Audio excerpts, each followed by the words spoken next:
Our business is providing test kits for the testing of food products, micromolecular biology foods. And our biggest challenge really is gaining market approval in the United States and in Canada. So for the United States, we have a very well-defined process. There's a third-party validation organization called AOAC International. In other parts of the world, ISO validation is used. This is a very rigorous process where we have as many as 10 to 15 laboratories that ensure that the test kit does what it's supposed to do. In Canada, there's a different process. Health Canada, I won't say ignores the third-party validations, but they do the validations over again within Canada. And as a result, there's a backlog of methods. We can't provide cutting-edge technology to plants in Canada. So it's a big issue.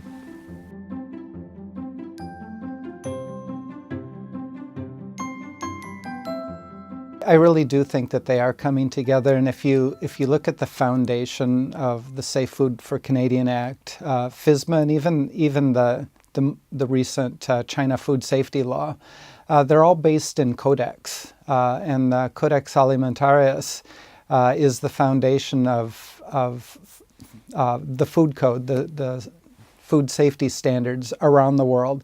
Virtually every country representing most of the human population are represented in Codex.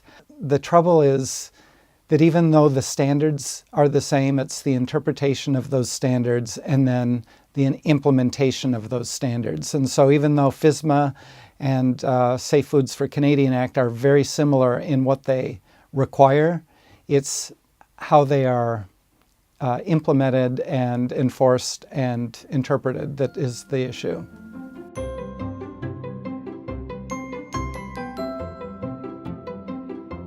For my business, the third-party or private standards are the third-party validation organizations. So ISO through Microval or AFNOR or the AOAC validations, those are our standards for test methods.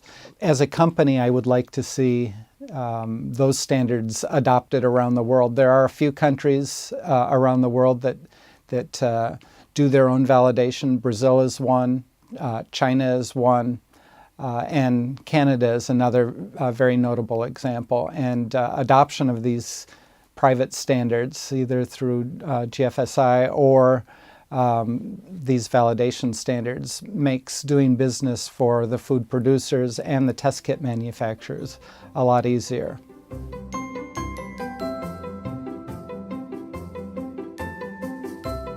All of the regulatory agencies, I think the people involved are really passionate about what they do. And in the case of Health Canada, they're passionate about making the food supply safe for Canadians. And that should be lauded. Now, on the other hand, we all, I think, are guilty of self-perpetuating ourselves. If there is a backlog of test method validation with Health Canada, let's just give Health Canada a bigger budget, more people, more laboratories, so that they have time to provide the rigorous validations that exist. The technical rigor involved with the Health Canada validations, second to none. I'm not going to argue with that. It is redundant and duplicative in its costs. And as we look at what we're trying to do for regulatory cooperation around the world is to reduce that duplicative additional cost that really achieves the same end.